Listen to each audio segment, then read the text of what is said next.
ஜனங்க மக்கள் எல்லாரும் உள்ளே இருக்க முருகன் உள்ளே இருக்க முருகன் உள்ளே இருக்க முருகன் அப்படிங்கிறதுல ஒரு விஷயம் கேட்குறாங்க.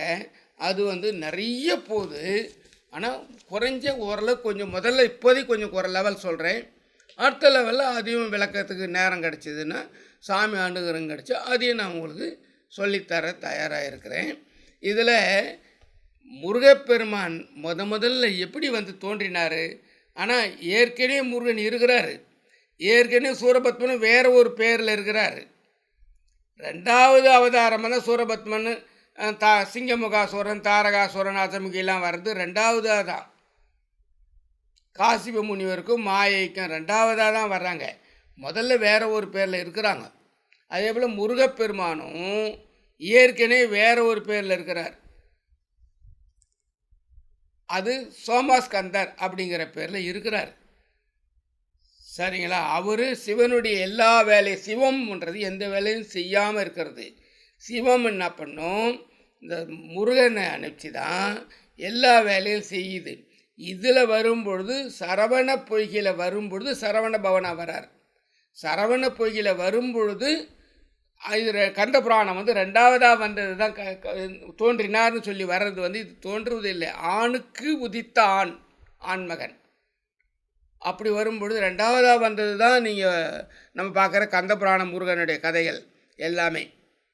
அது முன்னாடியே இருக்காருன்னு சொல்லி சுப்பிரமணிய வியாசத்தில் கொடுக்குறார். அப்படி இருக்கும் பொழுது எங்கே வந்து தோன்றினார்? தாமரை பூவில் வந்து தோன்றியிருக்கார். சரவண பொய்கையில் தாமரைப்பூவில் முருகப்பெருமான் வந்து தோன்றுகிறார் அப்படிங்கிறது தான் இதில் மெயின்.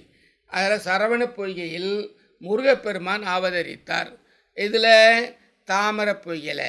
அப்போது நம்ம இன்றைக்கி என்ன பேசலாம்னு நினச்சதுன்னா கமலபந்தத்தை பற்றி பேசலாம் அப்படின்னு நினச்சோம்.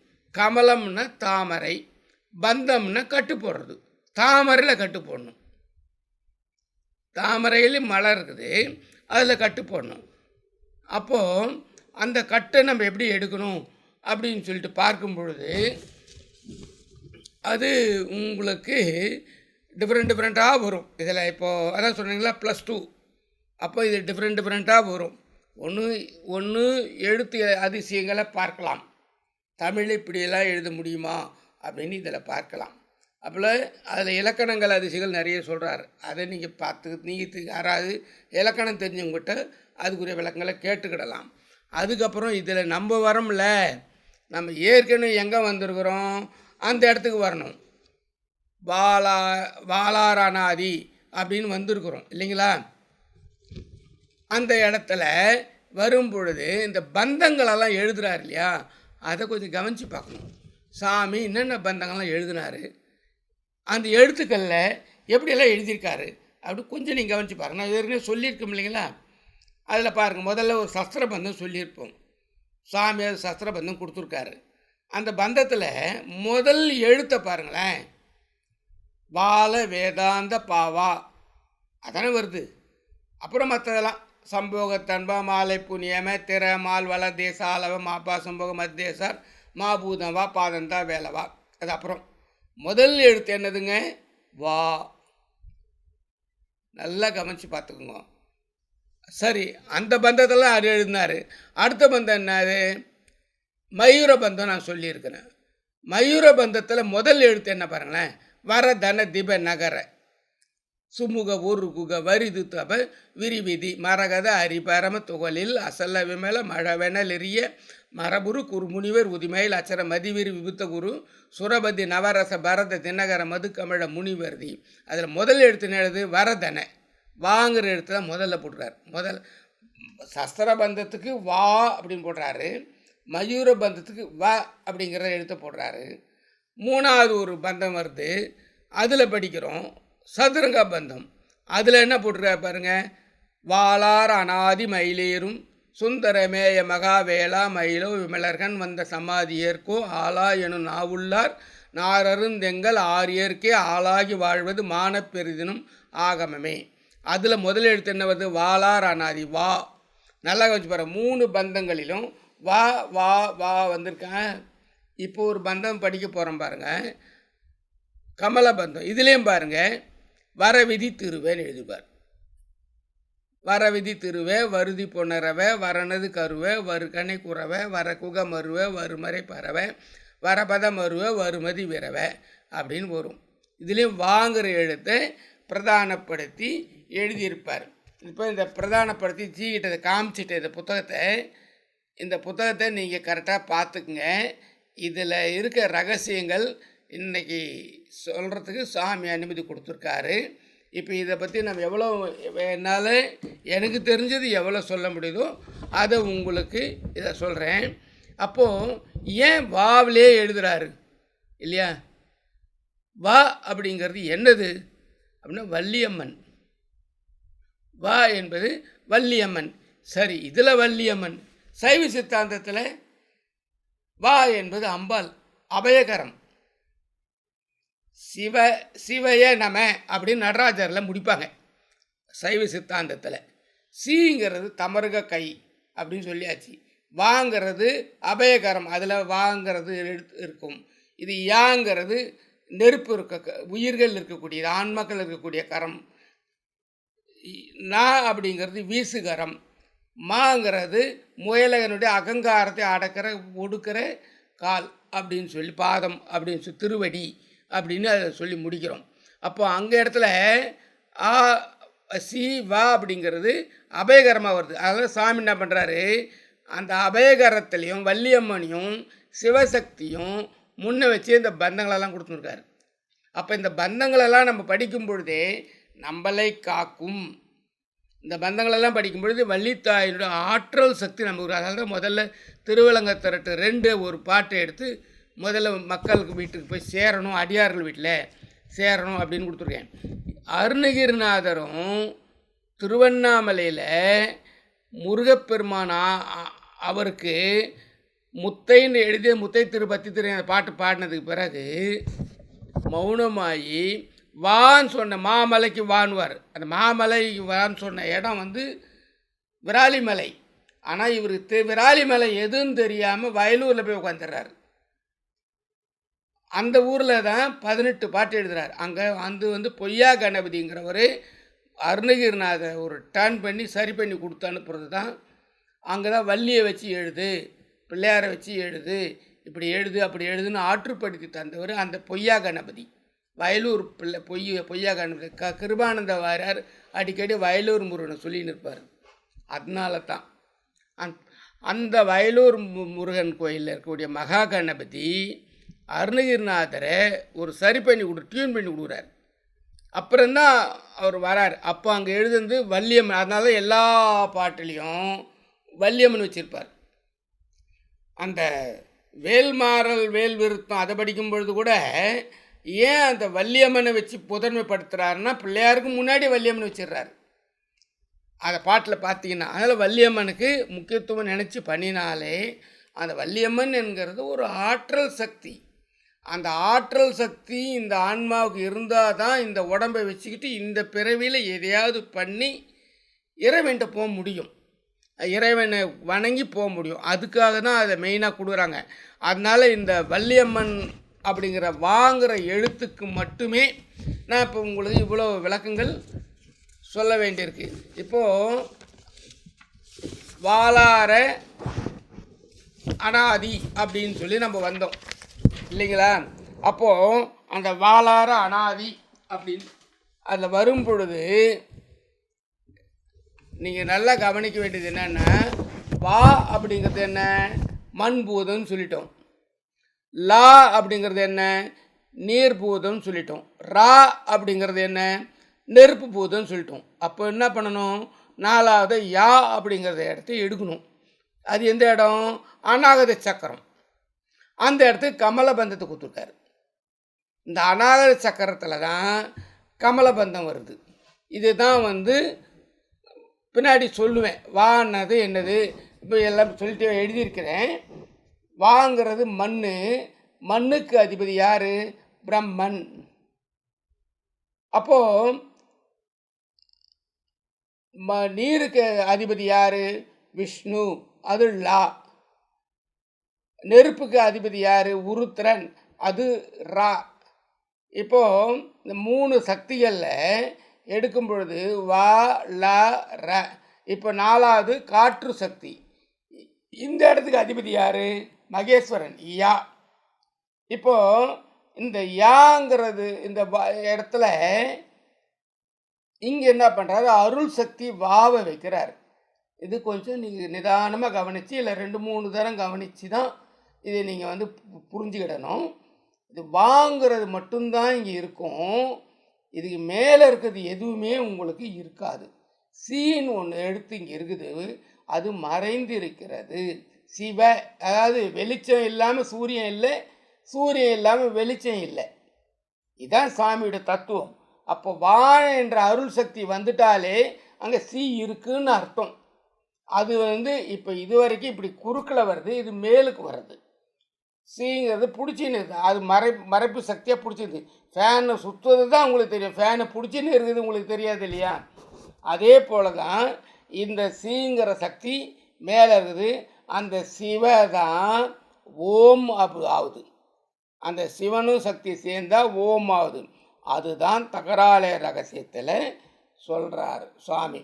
தகராலய ரகசியத்தில் நிறைய சொல்கிறாரு. நான் கொஞ்சோண்டு தான் உங்களுக்கு இதை சொல்லலாம் அப்படின்னு நினச்சிருக்கிறேன். அதனால் இதில் இந்த திருச்செய்யுளை கொஞ்சம் நீங்கள் நிதானமாக கவனிச்சுட்டு வந்துட்டிங்கன்னா நான் தகராலய ரகசியம் கொஞ்சம் வந்துட முடியும். முதல்ல இந்த திருச்செய்யுளை பார்த்துங்க. இந்த திருச்செய்யுள் கொஞ்சம் அப்படியே பார்த்து எடுத்துறீங்களா?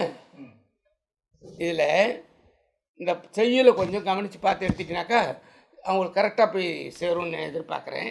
இது இந்த செய்யுளில் வந்து 56 எழுத்துக்கள் இருக்குங்க. 56 எழுத்துக்களை ஒரு கவனித்து பாருங்கள். 56 எழுத்துக்கள் இருக்கும். இப்போ இந்த பாட்டு வேணால் ஒரு பாட்டு ஜி பார்த்துக்குவார், எடுத்து ஃபோட்டோ எடுத்து உங்களுக்கு கொடுத்துருவார். இதை 7 எழுத்தாக வரும். இந்த 7 எழுத்துக்களையும் மொத்தம் 14 எழுத்து ஒரு இதுக்கு. அப்போ இப்போ 4 14 56 எழுத்து, இதுதான் கணக்கு. ஆனால் இந்த 56 எழுத்தில் அப்படியே சுருக்கி 25 எழுத்து ஆக்குவார் சித்திரத்தில். இந்த 56 எழுத்தில் நிறைய மேஜிக் இருக்குது, இந்த 25 எழுத்துல நிறைய மேஜிக் இருக்குது. இப்போ இதை நீங்கள் பார்க்க போகிறீங்க. இந்த 56 எழுத்தை நீங்கள் பார்த்தீங்கன்னா இந்த இது வந்து அந்தாதி அப்படின்னு வரும்பொழுது வரவிதி திருவே அப்படின்னு வரும். இப்போ பாருங்கள் இந்த இந்த எப்படி எல்லாம் மாறுது பாருங்கள். இந்த 16 சீர் 4 சீர், அந்த சீரே எப்படி டர்ன் ஆகுது பாருங்கள். கண்ணாடியில் எப்படி பார்க்குறீங்களோ அதே போல் திருவே அப்படின்னு வர எழுத்து வந்து அப்படியே பாருங்கள் வருதின்னு வரும். நம்ம தூயநாகபதத்தில் காமிச்ச இல்லைங்களா, சேயா சேயாதே தேயா சேயா சேன்னு. அதே போல் இது மொத்தமே 16 சீரும் மாறும், டர்ன் ஆகும். 3 எழுத்து மாறிட்டு வரும். அப்படியே பார்த்தீங்கன்னு தெரியும். திருவே அப்படின்னு வந்தால் அது வருதின்னு வரும். வரவிதி திருவே அப்படின்னா வருதி புனரவை. அப்புறம் பார்த்தீங்கன்னா திருவங்கிறது வருதியாச்சு. அடுத்து பாருங்கள் புனரவை அப்படின்னு இருக்கு இல்லைங்களா, அடுத்து பார்த்தீங்கன்னா அது வரணதுன்னு வரும். வரணது கருவை வருகணை குறவை வரண. அப்போது கருவேங்கிறது என்ன பாருங்கள், இங்கே வருகன்னு வரும், வருகணைன்னு வரும், வருகணை குறவைன்னு வரும். சரி, குறவன் 3வது அது பாருங்கள், 2வது வரியில் 3வது வரி பாருங்கள், குறவன் வருது இல்லையா, அது வரகுக. 3வது வரியை பாருங்கள், வரகு வரும். வரகு வரகுக மருவே அப்படி வரும். சரி, மருவேங்கிறத பாருங்கள், அடுத்த வார்த்தை பாருங்கள், வருமே வருமறை பறவை வருமே அப்படின்னு வரும். சரி, வருமறை பறவைன்னு அடுத்து 4வது சீரை பாருங்கள், பறவைன்றத அடுத்து வரப்பத மருவேன்னு வரும். அந்த வரப்பத மருவன் வருது இல்லை, மறுபடியும் திருப்பி பாருங்கள், வறுமைங்கிறது மருவேங்கிறது வறுமைன்னு வரும். வருமதி விரவை, அந்த விரவைங்கிறது முதல் சீரில் வந்து நிற்கும். வரவிதி 16 சீரும் அதுக்குள்ளேயே பின்னி பிணைஞ்சு மாறி மாறி மாறி கண்ணாடியில் பார்க்குறாப்புலையே வந்துன்னு இருக்கும். இது ஒரு பாட்டு. நீங்கள் நல்லா கவனிச்சிங்க, இது ஒரு பாட்டு. வரவிதி திருவே வருதி பொன்னரவை வரணது கருவை வருகணை குறவை வரகுக மருவை வருமறை பறவை வரபத மருவை வருமதி வீரவை. சரிங்களா? இதே பாட்டு ரெண்டாவதாக வரும் பொழுது அந்த ரெண்டு சீரை எடுத்துருவார். வரவிதி திருவங்கிறத எடுத்துருவார். எடுத்து அது கடைசியில் போடுவார். போட்டு ரெண்டாவது பாட்டை எழுதியிருப்பார். வருதி பொன்னரவை வரனது கருவை வருகனை குறவை வரகுக மருவை வருமறை பறவை வரபத மருவை வருமதி விரவை வரவிதி திருவைன்னு எழுதிப்பார். மூணாவது பாட்டை பாருங்கள். திருவே வருதி பொன்னரவை வரனது, அந்த திருவேங்கிற கடைசி வார்த்தையை முதல்ல போட்டு எழுதியிருப்பார். திருவே வருதி பொன்னரவை வரனது கருவே வருகனை குறவை வரகுக மருவே வருமறை பறவை வரப்பத மருவே வருமதி விரவை வரவிதின்னு முடிப்பார். நாலாவது பாட்டை பாருங்கள். இந்த இன் ப்ளஸ் ஆன்னு ரெண்டாக பிரிப்பார்.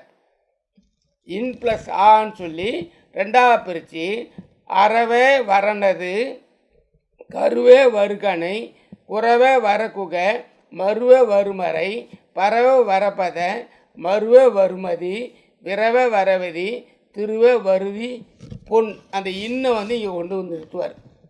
இன் ப்ளஸ் ஆவை பிரித்து இன்னை கடைசியில் போட்டு வாவை ஆ முதல்ல போட்டுவார். அந்த இன் ப்ளஸ் ஆ அதான் அதை பாட்டுடுது. இந்த பாட்டை சித்திரத்தில் பார்க்கணும். 4 பாட்டு வந்திருக்கு இல்லையா? இப்போ 4 பாட்டுமே நீங்கள் திருச்செயிலில் பார்க்கணும். திருச்செயிலில் எப்படி பார்த்து காட்ட போகிறீங்க பார்த்துங்க. திருச்செயிலுக்குள்ளே வரும், சித்திரத்துக்குள்ளே வரும். சித்திரத்துக்குள்ளே பாருங்கள். வர விதி திருவை முதல் பாட்டு பாருங்கள். சித்திரத்தில் கீழேருந்து மேலே போகிறார். வர விதி திருவை. ரெண்டாவது பாட்டு பாருங்கள். வருதி பொன்னரவை முதல் பாட்டே வரவிதி திருவை. அப்படியே வா நடுப்புற வரும், மறுபடியும் அப்படியே சுற்றி வரும். வருதி பொன்னரவை வரனது கருவை வருகனை குறவை வரகுக மருவை வருமறை பறவை வரப்பத மருவை வருமதி விரவை அப்படின்னு வரும் முதல் பாட்டு. இதில் முடிஞ்சதுங்களா? இதில் ரெண்டாவது பாட்டு வரும் பாருங்கள். அப்படியே கீழே அப்படியே மேலே போகும். வருதி பொன்னரவை வரனது கருவை வருகனை குறவை வரகுக மருவை வருமறை பறவை வரப்பத மருவை வருமதி விரவை வரவிதி திருவை. இது புரிஞ்சுதுங்களா? பார்த்துங்க. புரியலன்னா மறுபடியும் திருப்பி சொல்லித்தரேன்.